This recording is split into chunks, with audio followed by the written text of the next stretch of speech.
আজকে প্রথম বেতন পেয়েছি, তাই তাড়াতাড়ি করে বাসায় চলে আসলাম। বাসায় আসার পর আমার স্বামীর হাতে আমার বেতনের টাকাটা দিলাম। আমার স্বামী কৌতূহলবশত আমাকে জিজ্ঞাসা করলো, এখানে কত টাকা আছে? আমি বললাম, তুমি গুনেই দেখো না। তারপর সে বলল, এখানে তো 20,000 টাকা, তুমি তো 30,000 টাকা বেতন পাও, তাহলে আর 10,000 টাকা কোথায়? আমি বললাম, হ্যাঁ, এই 10,000 টাকা আমার কাছেই আছে।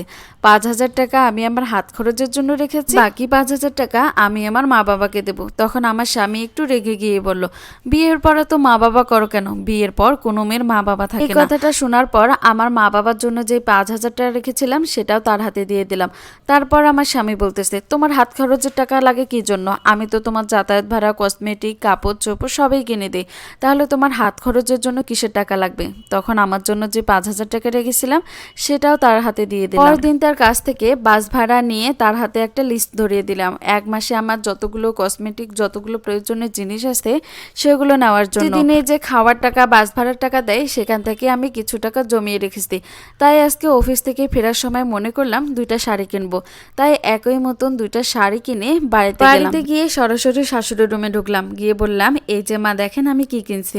আমার শাশুড়ি বলল, এখানে তো 2টা শাড়ি অনেক সুন্দর, কিন্তু একই রকম কেন? আমি বললাম, এখানে আমি 2টা মায়ের জন্য 2টা শাড়ি কিনেছি। আমার শাশুড়ি একটু অবাক হয়ে বলল, 2টা মা আবার কে? আমি বললাম, একটা আপনার জন্য, একটা আমার মায়ের জন্য।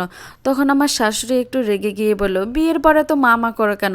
বিয়ের পর যদি এরকম মা বাবা করতে থাকো তাহলে কিন্তু সংসারে অশান্তি নেমে আসবে। শাশুড়ির মুখ থেকে এই কথাটা শোনার পর ভিতরটা যেন দুমড়ে মুচড়ে উঠল। আসলেই কি মেয়েরা বিয়ের পর তাদের মা বাবার প্রতি তাদের কোনো দায়িত্ব থাকে না? তারা ইচ্ছা করলেও কি মা বাবাকে কোনো কিনে দিতে পারবে না? তারপর সেখানে আমি কোনো কথা না বলে আমি আমার রুমে চলে আসলাম। কয়েকদিন পর সন্ধ্যাবেলায় আমার শাশুড়ি একটা ব্যাগ নিয়ে আমার রুমে আসলো।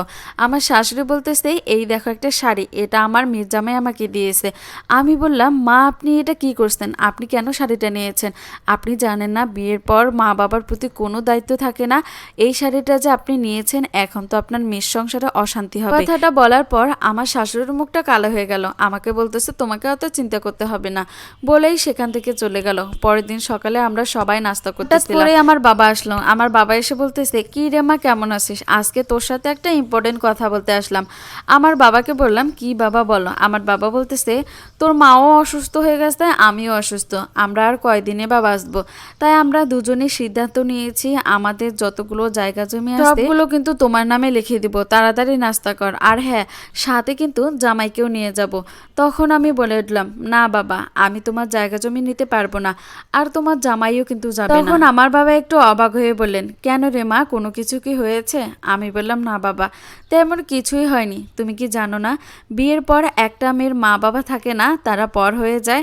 তুমি তো এখন আমার পর, তাই তোমার কাছ থেকে আমি কিছুই নিতে পারবো না। আর এই কথাগুলো আমি আমার শ্বশুর বাড়ি থেকেই জানতে পেরেছি। আমার শাশুড়ি, আমার জামাই এগুলোই তো বলে যে বিয়ের পর কোনো মা বাবা থাকে না। তুমি রাগ করো না বাবা, আমি তোমার কাছ থেকে কিছুই নিতে পারবো না। তখন আমার স্বামী আর আমার শাশুড়ি তাদের ভুলটা বুঝতে পেরে অনুশোচনা বোধ করে। এরকম একটা পোস্টে সেদিন ফেসবুকে পড়লাম, পড়ে খুবই খারাপ লাগলো, তাই তোমাদের সাথেও শেয়ার করলাম। মা বাবা, মেয়ের হোক বা ছেলের হোক, মা বাবা তো মা বাবাই, তাদের প্রতি আমাদের একটা দায়িত্ব কর্তব্য থাকেই, এটা সবাইরে বোঝা উচিত।